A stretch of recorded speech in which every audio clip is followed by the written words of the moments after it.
नमस्ते दोस्तों, स्वागत है मेरे वीडियो में आपका। जो अभी नया है मेरे वीडियो, प्लीज़ मेरे चैनल को सब्सक्राइब कर दीजिए और जो बेल आइकन है उसे आप टच करोगे तो फिर नए अपडेट मिलते रहेंगे। तो बिना देरी किए स्टार्ट करते हैं। वंदना ने जैसे ही उस छोटे से विंडो से अंदर देखा तो उसे उस वार्ड के अंदर कोई और लेटा दिखाई दिया। वो शॉक्ड रह गई। नियति ने वंदना के कंधे पर हाथ रखते हुए कहा, वंदू दी क्या हुआ? वंदना ने रोते हुए कहा, वह अंदर नहीं है। सरोज और सनाया ने वंदना को देखते हुए कहा, वह कहाँ है? वंदू तू टेंशन मत ले, हो सकता है हम गलत हॉस्पिटल में आ गए हों। इतना कहकर वह लोग अस्पताल से बाहर निकलने लगे। जैसे ही वंदना, सनाया और सरोज नियति हॉस्पिटल से बाहर निकले तभी वंदना को किसी की आवाज सुनाई दी और वंदना जैसे ही उस आवाज को सुनी वो वहां ही जम गई और पीछे मुड़कर जब उसने देखा तो वह शॉक्ड रह गई, पर उसकी आंखों में चमक आ गई थी। विश्वनाथ मंदिर। सम्राट मंदिर से निकल गया और विजय की तरफ देखते हुए बोला, विजय, रसिकलाल को कहाँ रखा है? विजय ने अपना सर झुकाए हुए कहा, नेताजी उसे हमने अड्डे पर रखा है। ठीक है, अड्डे पर कार ले चलो। विजय ने हैरान होते हुए सम्राट को देखकर कहा, पर नेताजी आपके घर में रस्म चालू है, आपकी शादी है। सम्राट ने गुस्से भरी नजरों से विजय को देखा और कहा, जितना कहा जाए उतना करो। इतना कहकर वह अपनी BMW की तरफ बढ़ गया। विजय ने कार का डोर ओपन किया और सम्राट अपनी कार में बैठ गया और विजय दूसरी तरफ जाकर कार स्टार्ट करके अड्डे की तरफ निकल गया। रिया, रिद्धि, नीरू, अवनी और सिया होटल पहुंच चुके थे और वह अपनी पैकिंग कर रहे थे। अवनी अपनी पैकिंग करते हुए अपनी फ्रेंड से बोली, यार वह लड़का थोड़ा अजीब नहीं लग रहा था? वह थोड़ा पागल लग रहा था, तूने देखा नहीं? उसने बेमतलब का उस लड़की का हाथ तोड़ दिया। रिया ने हाँ में सिर हिलाते हुए कहा, हाँ मुझे भी बहुत अजीब लग रहा था। तभी रिद्धि खुश होते हुए बोली, पर यार कितना हैंडसम था ना, तूने उसका फेस देखा क्या? उसके बाइसेप्स पर भोलेनाथ का टैटू, वो कितना हॉट लग रहा था। अवनी ने मुंह बनाते हुए कहा, तुझे तो हर लड़की हॉट ही लगते हैं, क्या हॉट है उसमें? मिस्टर मैड है वो, मिस्टर मैड, समझी? अब जल्दी कर, हमें पायल की हवेली भी जाना है। मालूम है ना, पूरी रस्म चालू हो चुकी होगी और मैं सब कुछ देखना चाहती हूँ, और मैं नहीं देख पाऊंगी तो फिर अच्छा नहीं होगा, समझी? और मैं पहली बार शादी की ऐसी रस्में देखूंगी।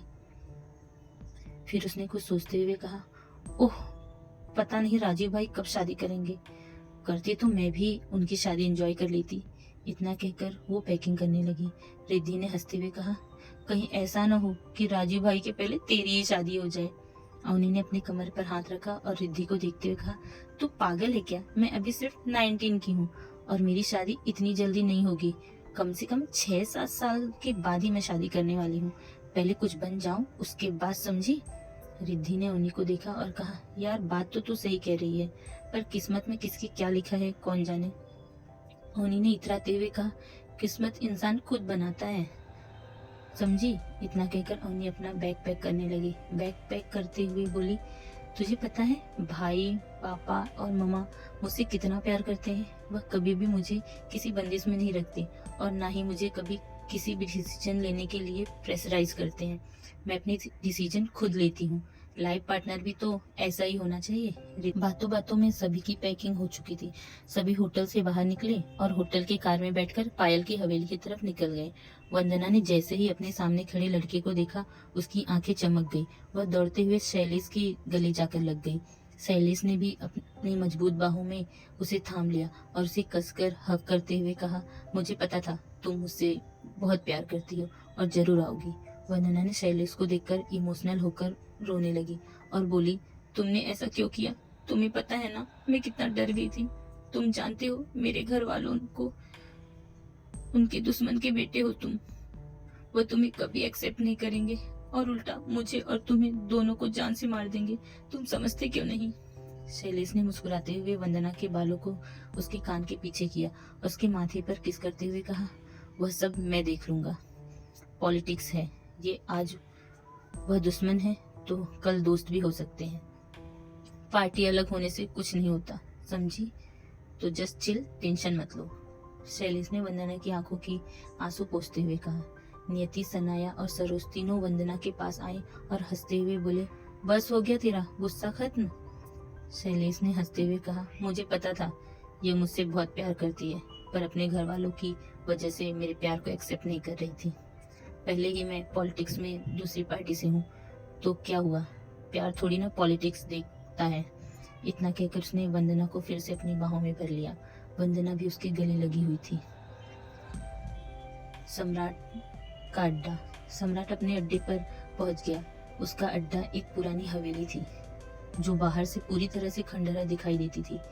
जैसे ही सम्राट अपनी हवेली के पास पहुंचा, वहां के बॉडीगार्ड उसे सर झुकाकर प्रणाम करने लगे। एक बॉडीगार्ड ने सम्राट को प्रणाम करते हुए कहा, नेताजी। उसने अभी तक मुंह नहीं खोला है।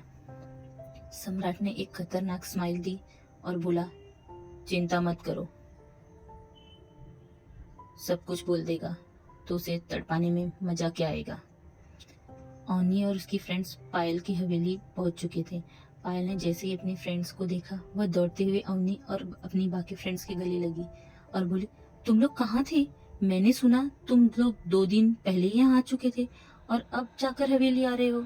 नीरू मुस्कुराते हुए बोली, और तुझे कैसे पता चला? पायल सिया को देखते हुए बोली, मैंने कॉल किया था सिया को तो पता चला मुझे। रिया मुस्कुराते हुए बोली, हाँ यार, इस अवनी को ही बनारस घूमना था इसलिए, समझे। पायल मुस्कुराते हुए बोली, यार शादी होने के बाद भी हम लोग घूम सकते थे ना यार, तुम लोग ऐसे ही करते हो, अकेले अकेले घूम के आ गए। अवनी ने पायल से कहा, हाँ तू तो रहने ही दे, तू आती क्या हमारे साथ? तेरे घर में शादी जो थी, तू तो घूम भी लेगी यहाँ पे। तू तो सिर्फ कॉलेज के लिए मुंबई आती है और मैं यहाँ पर सिर्फ थोड़े दिनों के लिए ही आई हूँ। पायल ने उसे आई विंग करते हुए कहा, हाँ ठीक है, अब घूम ली तो ठीक है, कोई बात नहीं। अब जहाँ बाकी जगह नहीं घूमी है ना, वहाँ मैं चलूंगी तेरे साथ। अवनी ने हामी सर हिलाया और सब हवेली के अंदर चले गए। पायल ने अवनी को देखते हुए कहा, वैसे क्या क्या घूमा? विश्वनाथ मंदिर गई थी? जैसे ही विश्वनाथ मंदिर का नाम आया तो अवनी को सम्राट की याद आ गई। अवनी ने मुंह बनाते हुए कहा, हाँ गई थी और एक मिस्टर मैड भी मिला था वहाँ। पायल हैरान होकर अवनी को देखने लगी और बोली, कौन मिस्टर मैड? अवनी ने कहा, छोड़ना, बाद में बताऊंगी। और फिर पायल और अपने फ्रेंड्स के साथ हवेली में चली गई। सम्राट का अड्डा। बॉडीगार्ड ने हामी सर हिलाया और रास्ता देते हुए सम्राट से कहा, नेताजी, उसे हमने बेसमेंट में बांध रखा है।